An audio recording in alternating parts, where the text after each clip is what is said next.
gražioji komanda, kurios didžiąją dalį sudaro pačios Elenos Raiminės Budrytės. Na, tiesa, vakar dienos prieš pasirodant pavaromąjį programą iš šios jaunų merginų trupės.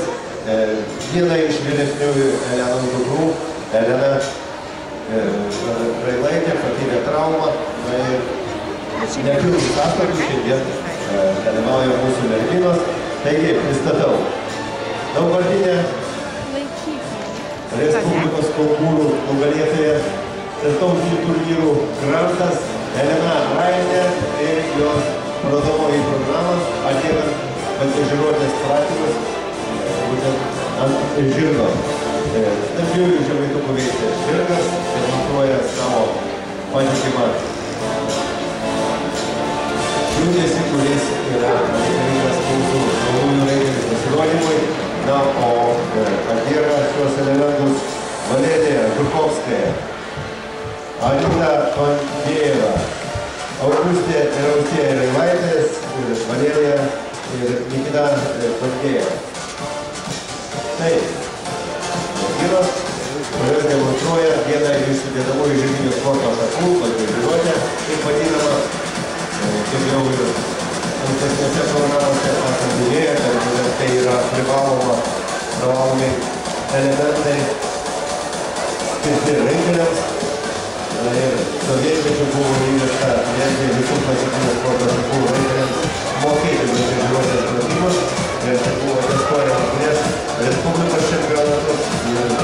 Tie raiteliai, kurie išlaikydavo užtikrintas testų, neturėdavo teisės dalyvauti ar tai plaukimo, ar tai ėjimo programoje.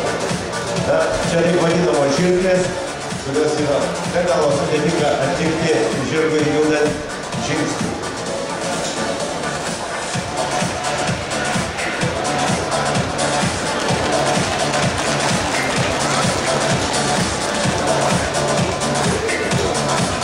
Matome, netikimai mergina laukia, kada žirgas judės vienodų tempų, vienodų ritmų, tam, kad būtų lengviau užšokti šio žirgo judančio. Ir jinai kuomet nutaikė momentą, kada žirgas atsiskyrė nuo žemės, ir išnaudojo tą jėgą tam, kad be jokių didesnių pastangų galima būtų užšokti. Žirgai turi būti labai patyrę, pasižiūrėti, neturi judėti ritmingai ir būtent vienodų greičių. Tada yra žymiai lengviau atlikti šios pratimus, bet šis žirgas dar neturi tiek patirties, kad būtų tiek patikimas ir padėtų mūsų nuolatams reikmės, tačiau su kiekviena diena jis vis geriau jaučiasi manėžinėje aikštėje, kaip matome, net nereaguoja į žmonės, nereaguoja Elenos reikalavimą pakeisti judesį, kaip matome, kiekvienas iš pakilo šuolis ir vienodų veiksmų judant, kas leidžia mūsų jaunąją veiksmų pademonstruoti sudarėjimą atlikti.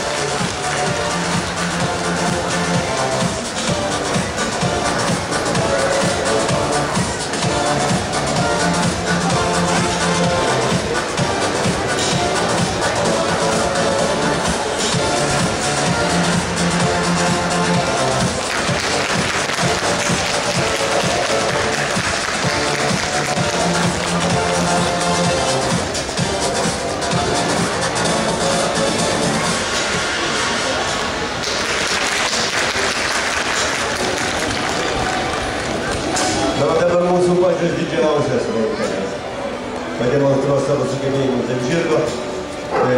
Dvidukės Austėja ir Augustė. Kuri Austėja, kuri Augustė, aš taip ir nesužinojau, nors trečią dieną mes su jom bendraujant. Vakar bandžiau pakalbinti, paklausiau, ar to Augustė? Ne, sako, aš Austėja, taip kad kuri nežinau.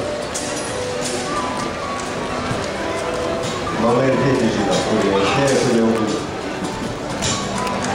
Štai jau.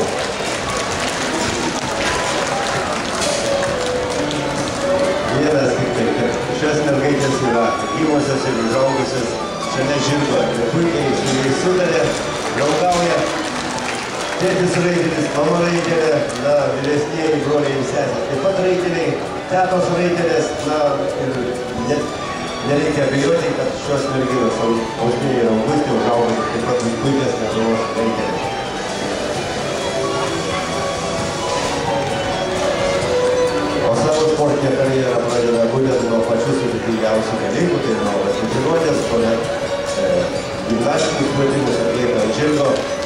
tokiu būdu įgauna ir technikos, ir pasitikėjimo ženklus, ir be abejo. Svarbiausia geros nuotaikos. Ir tai, ką daro, jaučia malonumą. Aš taip manau, kaip rimtai nusiteikusi jaunoji raitė. Žino, kokia atsakomybė yra. Reikia pirmiausia būti ir atsargiam ir pademonstruoti viską, ką mokė. Na, o dabar kita sisitė, parodės ką mokė. Jis kažkaip panašesnis kieme, man atrodo.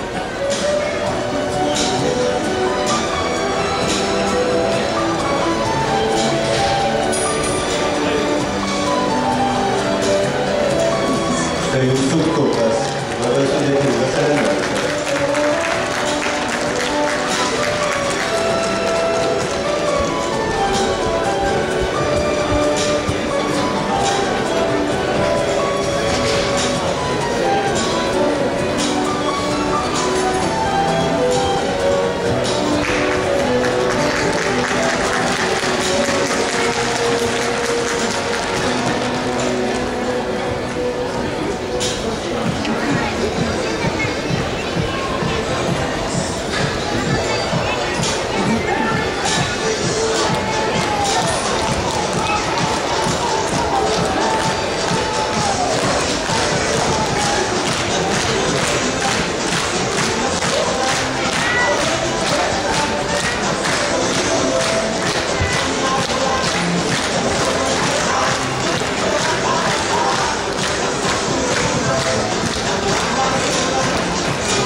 Jų trenerė Elena Raiminė, Valerija Žukovska, Alina Kortėjeva, Augustė ir Austėja Railaitės ir visa grupė. Merginų, kurios puikiai jautėsi žirga. Tai būsimos Lietuvos žvaigždės.